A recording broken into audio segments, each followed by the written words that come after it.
Good morning, everyone. So, happy Black Friday to you. I know some of you are probably out doing some crazy shopping. We chose to sleep in, and now we're headed out. We're going to go and do some stuff. We're not big proponents of going out on Thanksgiving night. We feel very strongly about the fact that these people really need to spend time with their families, and so not something we do. I know a couple weeks ago I told you guys that I was going to put together a piece to go along with the one that I did, and I wanted to get my husband's perspective. There's a lot of talk about infidelity in marriage, and a lot of marriages breaking up because of it, or not being able to stay together because of it. And it's unfortunate that it's that common anymore. It just seems like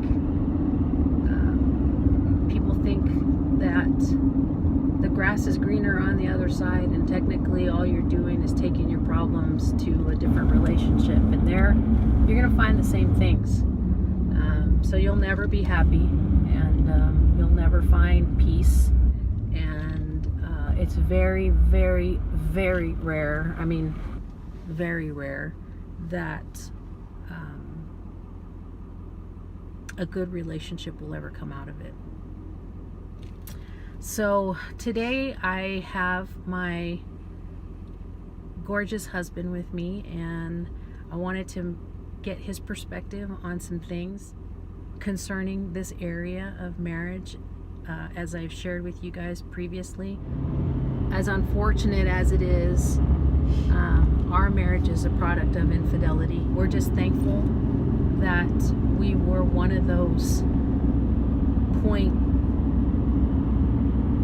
I don't even know, it's not even 1%, I think it's even less than that have survived that kind of situation. Okay, so today we went out and did some stuff, and unfortunately wasn't able to finish that video in the truck like we wanted. My stand was just moving around so much. We were going to talk about certain aspects of how infidelity hurts marriage, how to avoid it, and what things can be done to just find the strength and the discipline to keep from making those same mistakes, or making a mistake that you may regret in the future.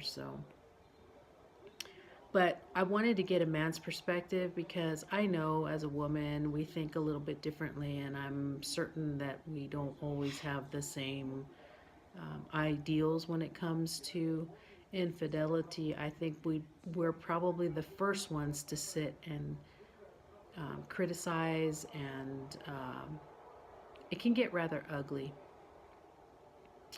But men deal with it a lot differently than we do. So one of the first questions that I really wanted to ask was, what do you think about infidelity as a whole, babe? I know that, we're in a different time in our lives, in our marriage, we're in a different space, and how do you feel? How do you feel about it in general? Oh, and in general, it's obviously something that goes against what we believe, what we know biblically, and it's something that unfortunately is running rampant in our society. I don't think people view marriage the same way as we should be, and standing by our vows that we take as we stand before the altar and become, as Christ would say, as one flesh.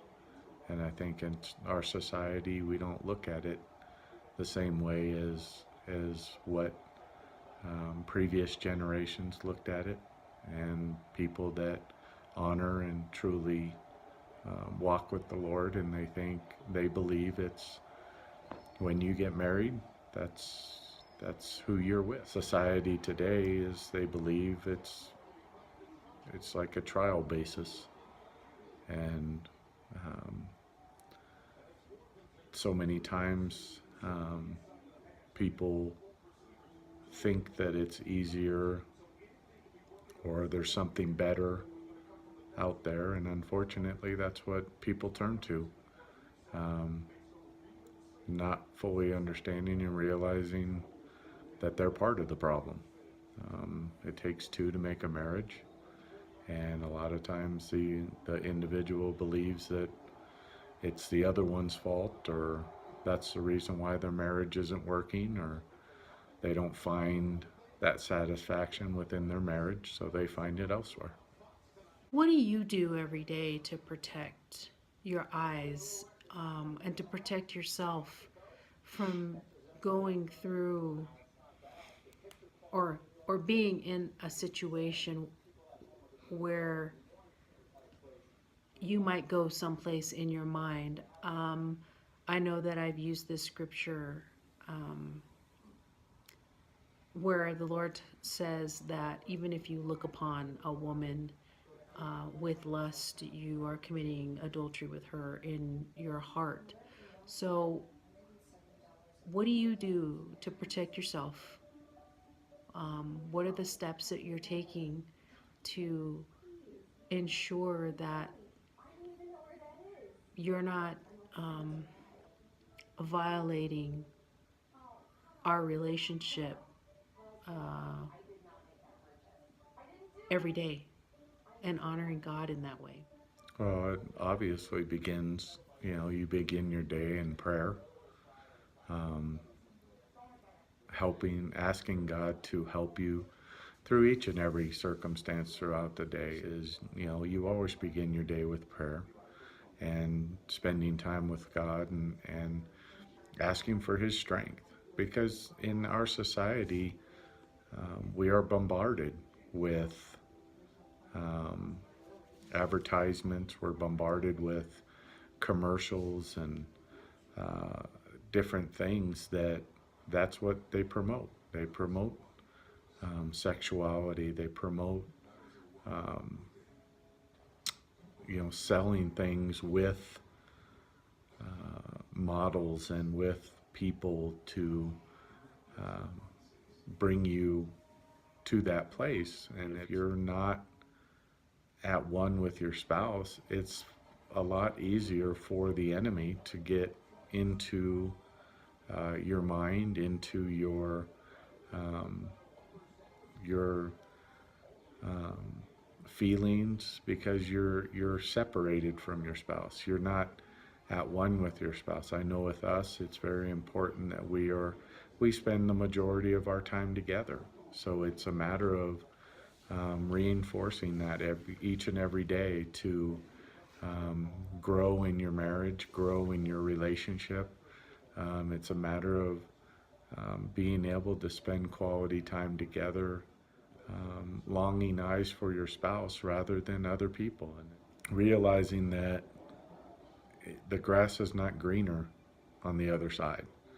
Um, if you want the grass greener on your side, water your lawn. Spend time with your wife. Spend time growing in your relationship, because that's the only way your marriage works. And when you're in prayer and you're focusing on your spouse, it's a lot easier to deal with other people. It's a lot easier to deal with the sights and sounds and bombardment of society.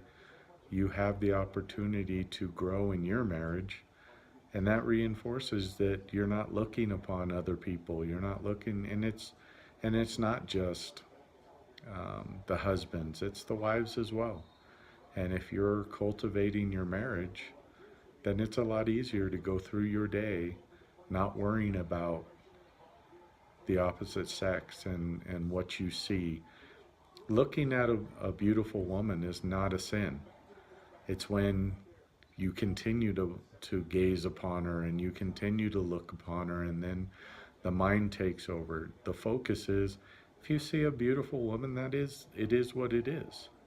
But it's a matter of what do you do after it, and that's where you begin to have the problems. And if you look upon somebody, you move on.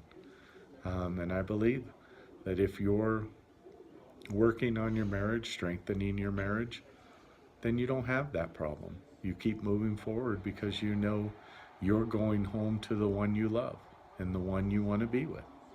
And that's how you continue to press forward and be the best that you can be as a husband or a wife, or those are the things that are going to reinforce your marriage and strengthen it on a daily basis.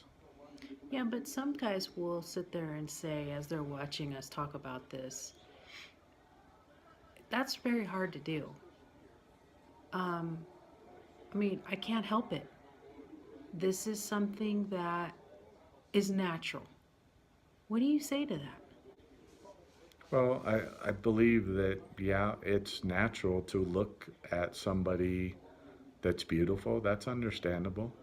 But you have to be able to capture the thought. You have to move from what you deem in your mind and to give those things over to God. And that's why I say prayer to begin your day helps complete that process. It helps you to get to a better place in your mind where you're not looking at somebody as strictly an object. I think that's the thing that a lot of people don't realize is when you're lusting upon somebody, they're an object. They're not that person. You're because you don't look at them, you don't know them, you're not seeing them and with wow they're intelligent, wow they're funny, or wow this. You're just looking upon their physical appearance.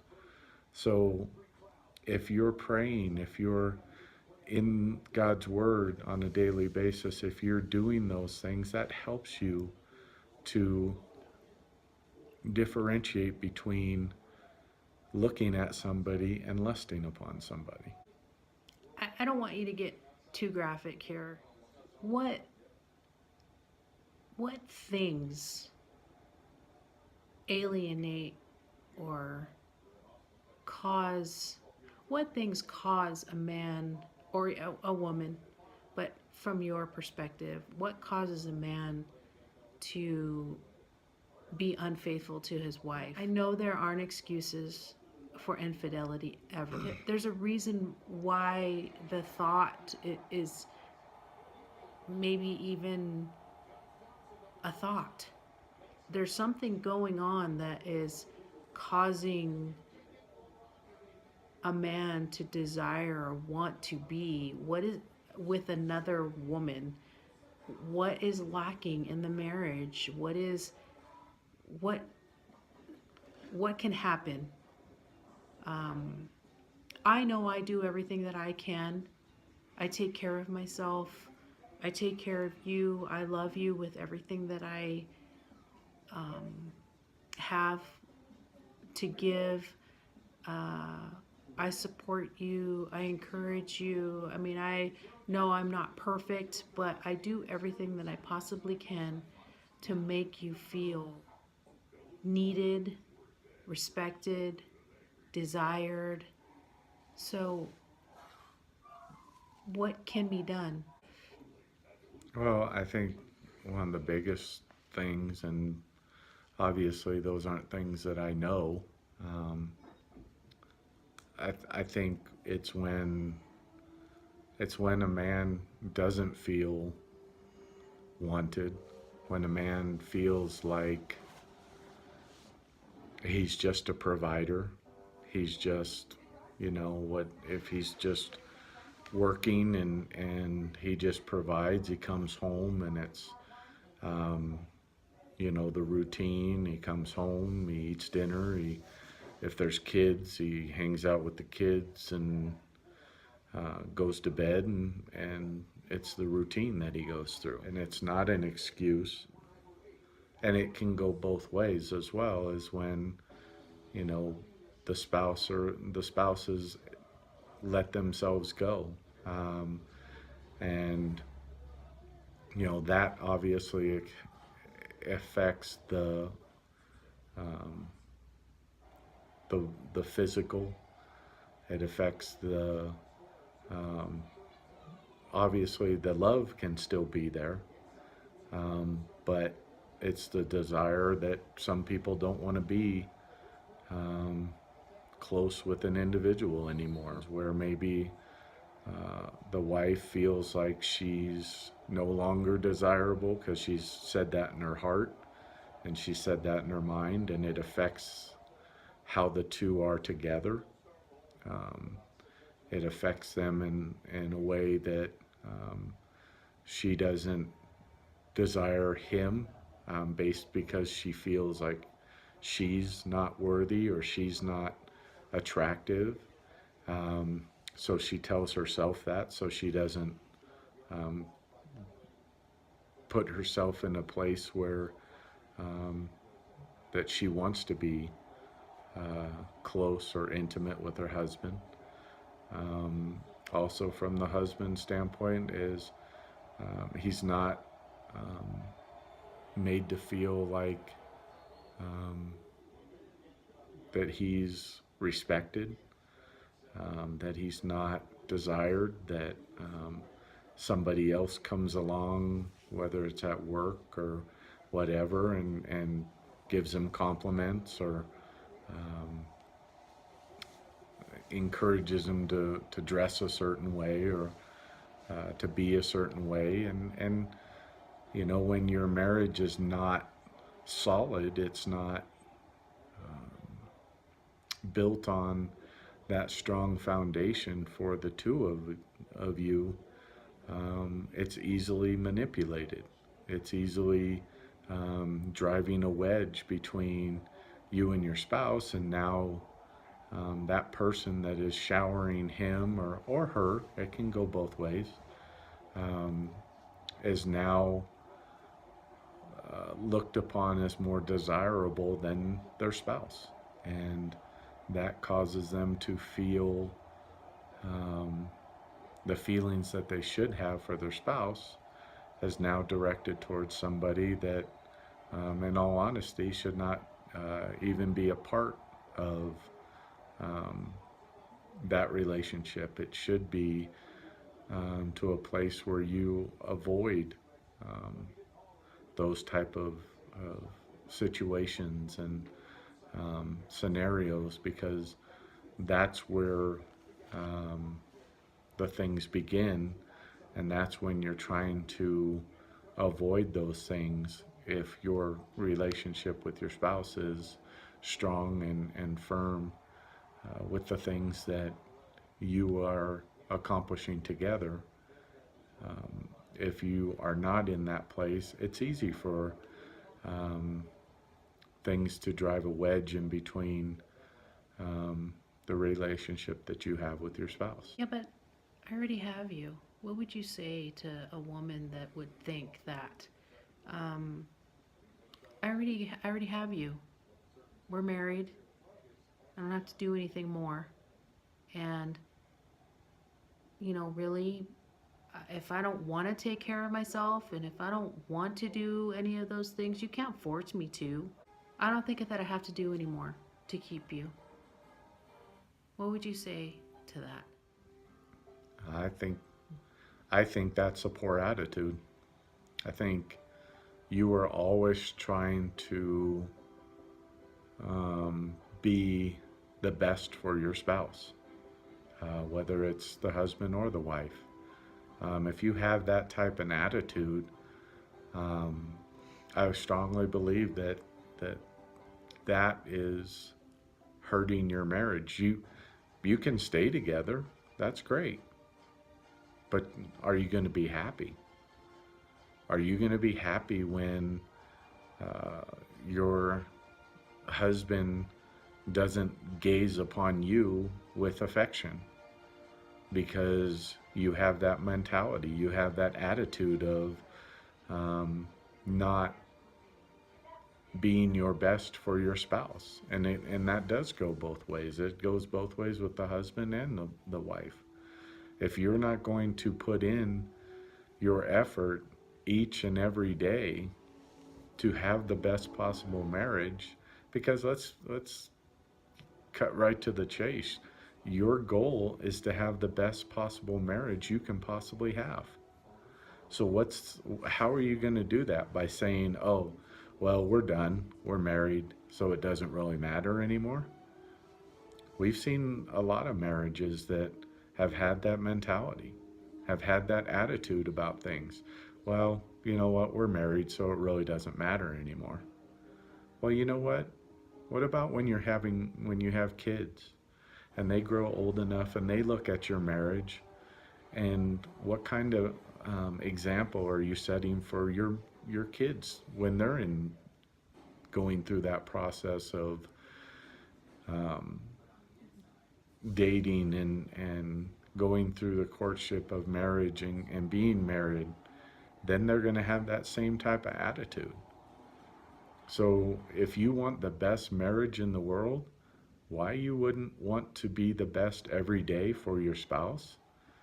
I don't understand that aspect. I don't understand looking at yourself and going, "Oh, well, we're married, so it really doesn't matter anymore." So many people will sit there and say, "Well, I don't understand, why he went this way or she went this way." And it's like, you think about it, well, if you didn't invest in your marriage, then why would you think your marriage would be all that it could be? Yeah, I think I heard it somewhere. I think it was Greg Laurie that said something about if the barn needs painting, paint it. Right. So, what are you doing to help me feel secure in our relationship? And I mean, I already know the answer to this question, but um, why don't you elaborate?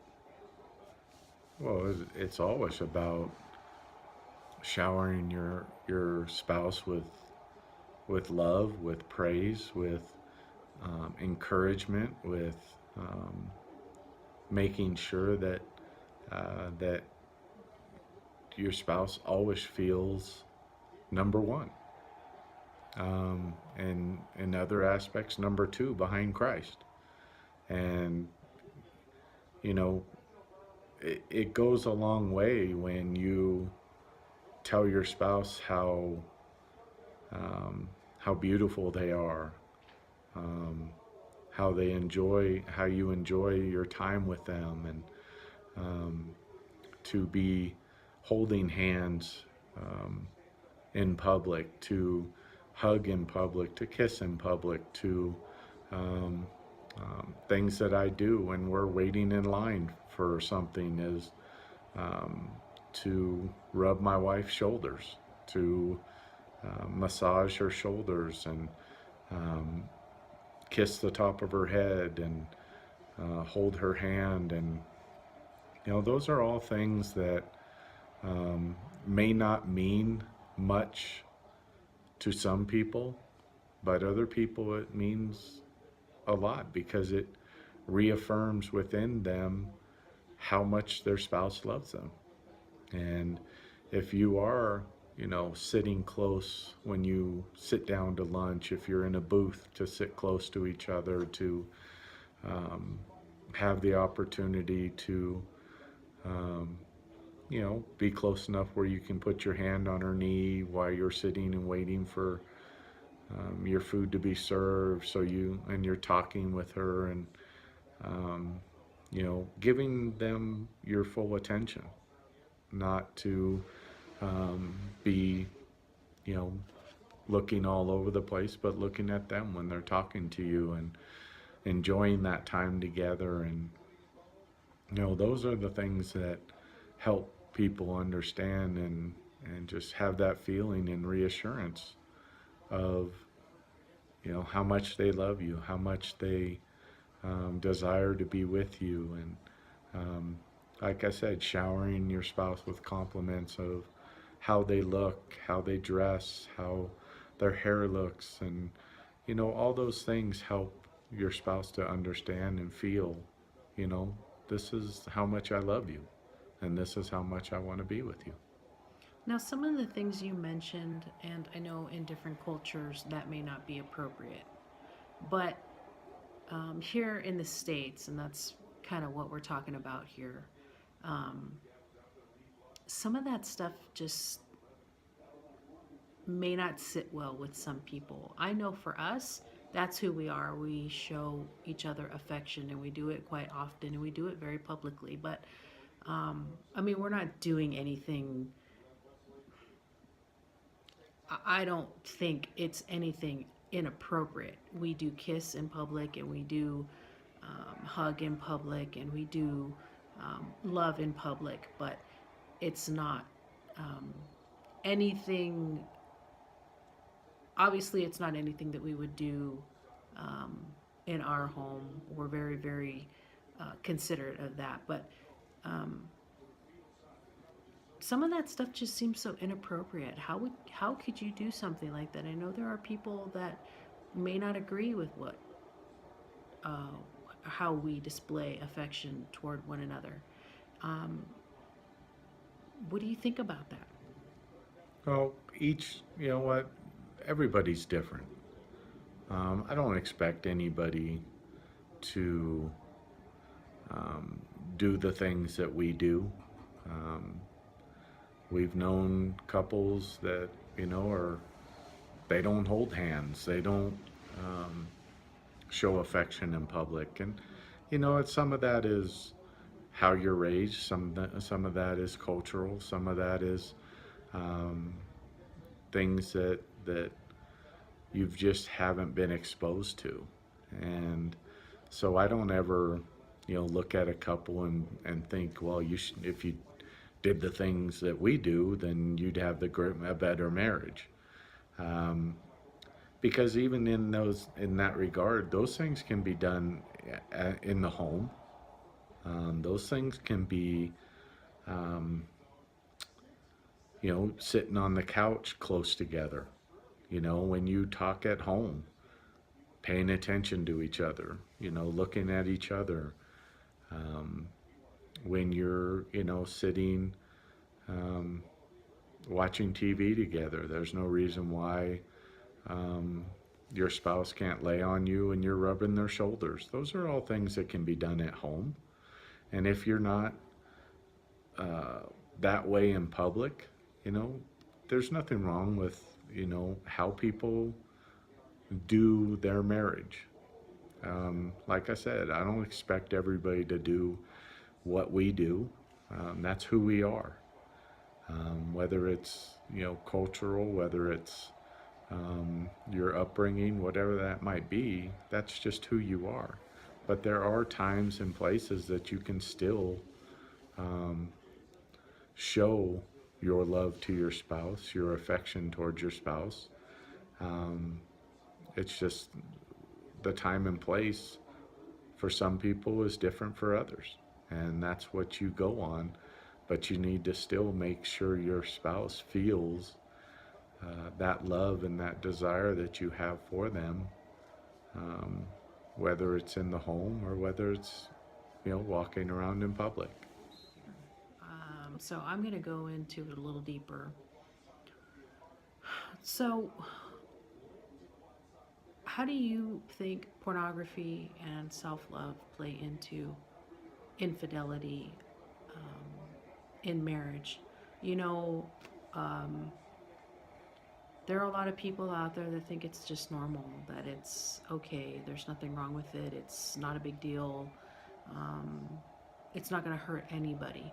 And you and I both know that that's not the case. So, um, what do you say about that? Well, I think with that type of situation, you're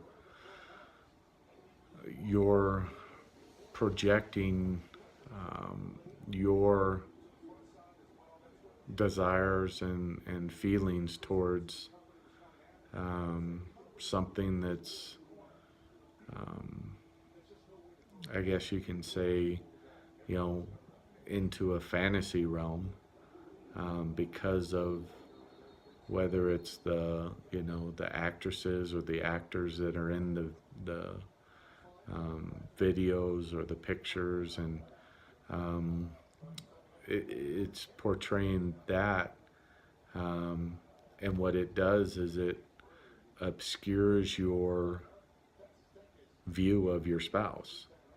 Um, because obviously in videos and pictures and all those things, um, the they are made to look like or look perfect in every aspect, because it's a fantasy realm.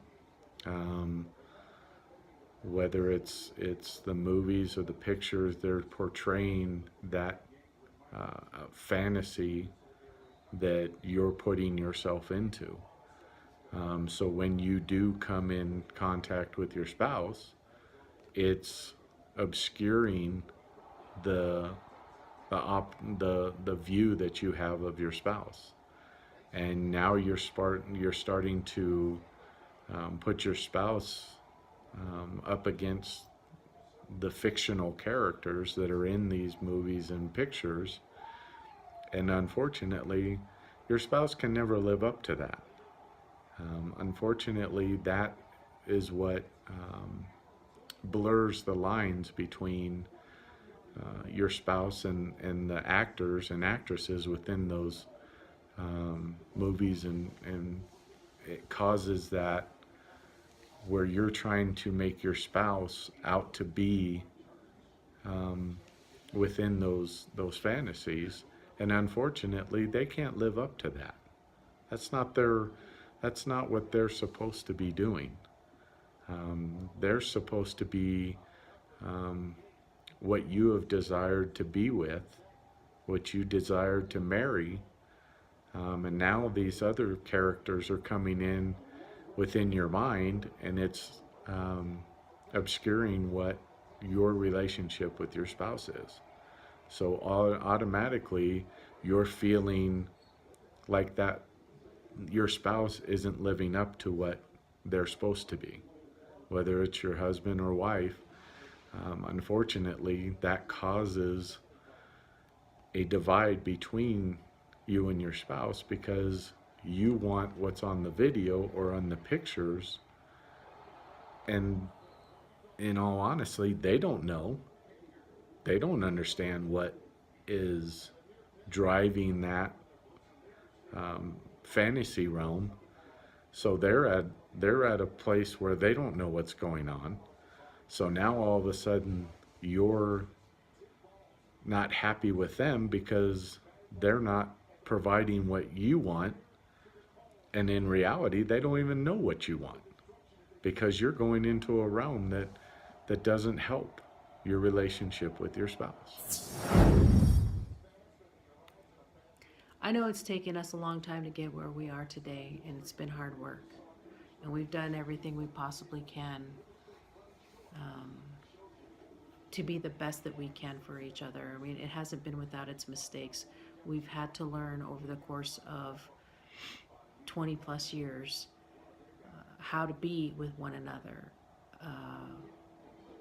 what each other's triggers are, and what we need to do to show love and affection towards one another, what's going to be an encouragement, what's going to be just what's going to be that love language uh, that helps us to know exactly what the other wants. I know you've taken your time to figure it out. I've taken my time to figure it out. And we're here today because we've figured it out. And there's still a lot of learning and a lot of growing, but we also know that that's just going to be a lifelong thing. And we're just going to get better and better as time goes by, especially if our foundation in the Lord is solid. And that's what we're building our house upon. And so I'm thankful that we have gone through so much. I'm thankful that we are where we are today. And I'm thankful for the trials and tribulations that we've experienced over the course of our marriage that has helped us to grow. And so, anyways, we hope that this ministered to you guys. And if you do have any additional questions, if there's something that you want to ask, feel free to leave a comment below. And I'm sure we'll be together again at some other point in another topic. I'll make sure to include him because I think that his perspective is critical to all the things that we experience, or all the things, or a lot of the topics that I'll be talking about as I continue on in this vlog. So from the both of us, we love you both. We love you all so very much. And we'll talk soon.